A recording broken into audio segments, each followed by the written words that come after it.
My hair is wet because I showered.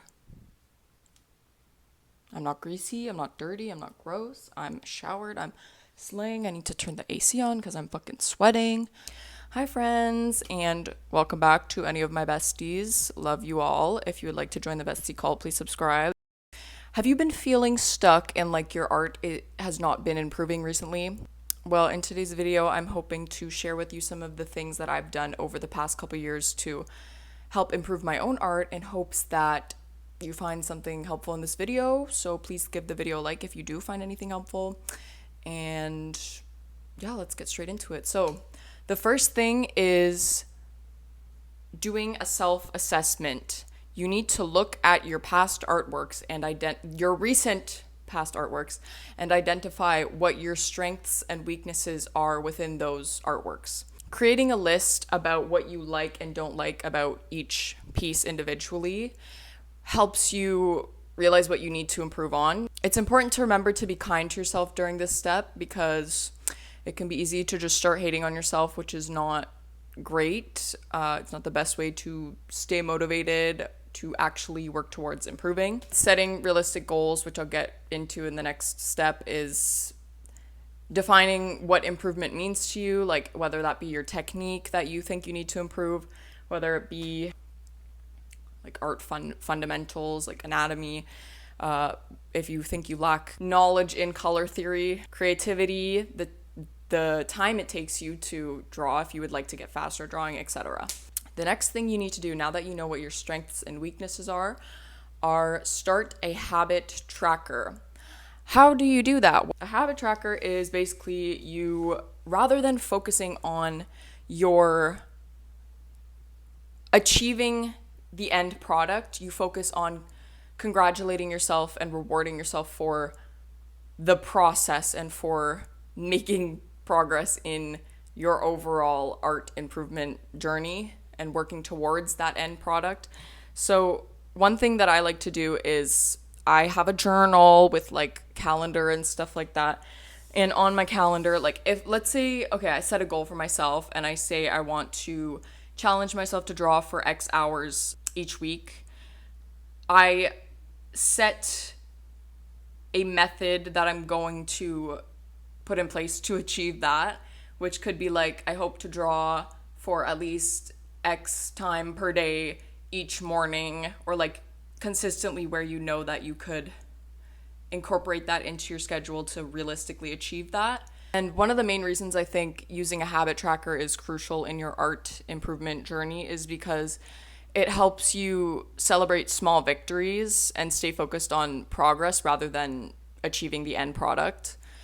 If you're focused on reaching this one goal, this end product, the process of reaching that goal will probably feel unbearable and maybe even impossible at times. However, if you congratulate yourself for staying consistent and achieving goals related to the process, for example, practicing the X amount of hours you set for yourself to draw in a week, you will be more motivated to continue working towards achieving the end product. That's the other thing. Habit trackers help you see the progress that you have made, and you can go back and be like, wow, like I've made so much progress, and you feel more motivated rather than being like, oh shit, my art sucks, I still haven't reached this end goal. So that is my advice on habit tracking. I could make a video more specifically showing you what my habit tracking looks like. If you'd be interested in that, let me know in the comments. But yeah. Okay. So, according to the weaknesses that you identified in your first step, using resources accessible to you such as YouTube, art classes, whatever you have that is in your vicinity, in your life, accessible to you, that is affordable to you, that you are willing to invest money or not invest money into. Use the resources accessible to you to learn about the fundamentals involved with said weakness. So for example, if you struggle with coloring, learning about color theory, or if you struggle with anatomy, learn about anatomy and practice anatomy. My recommendation genuinely is YouTube for tutorials on different art fundamentals or anything you might be struggling with that is art related at all, because there are so many qualified artists teaching on the platform. Some of my recommendations are Adam Duff. I really like him because he, as well as teaching art Fundamentals, he speaks a lot on the psychology of being an artist, as well as speaking from his own experience, which is, he's just very insightful in that way, as well as teaching you about art and fundamentals and techniques and skills and etc. The other two that I recommend are Proko and Cynics, I believe it's pronounced. So I'll leave a link to their channels in the description if you are interested in watching after this video. Number 4, copying other artists. I heard you gasp through the screen. Calm the fuck down. Calm down. To the little bitch in the back who said calm down. If you know what I'm referring to in that, please comment.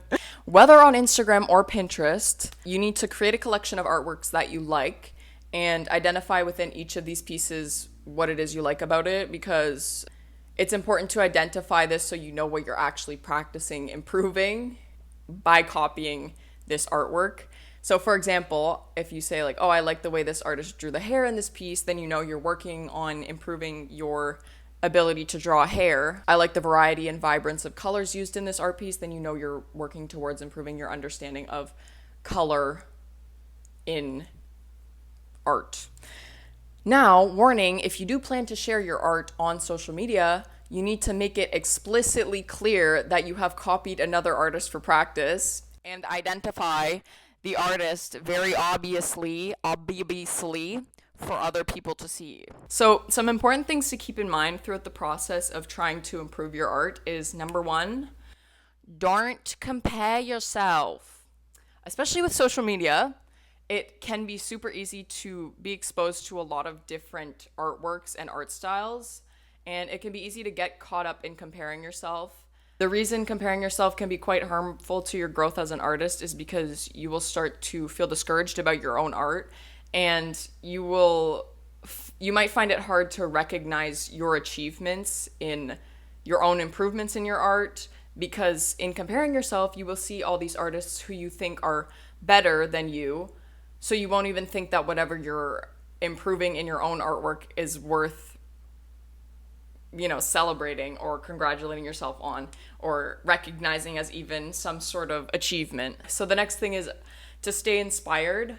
Art block is a finicky thing that comes about if you aren't staying inspired and surrounding yourself with things that you know inspire you. So figure out what makes you feel most inspired to draw, whether that be watching certain TV shows or movies, playing certain video games, listening to music. And I recommend filling your social media feed with artworks from artists who inspire you. And remember not to compare yourself because it's not good. Just appreciate what they have created, but no comparing. And finally, maintaining a growth mindset versus a fixed mindset, as I mentioned earlier, focusing on the progress that you have made and the process itself, rather than achieving the end product that you're working towards. So, of course, this is what I get for filming with my iPhone 7. I recorded the end of the video before in the previous setting, but apparently my phone just cut off the clip, which is really awesome and great and super cool.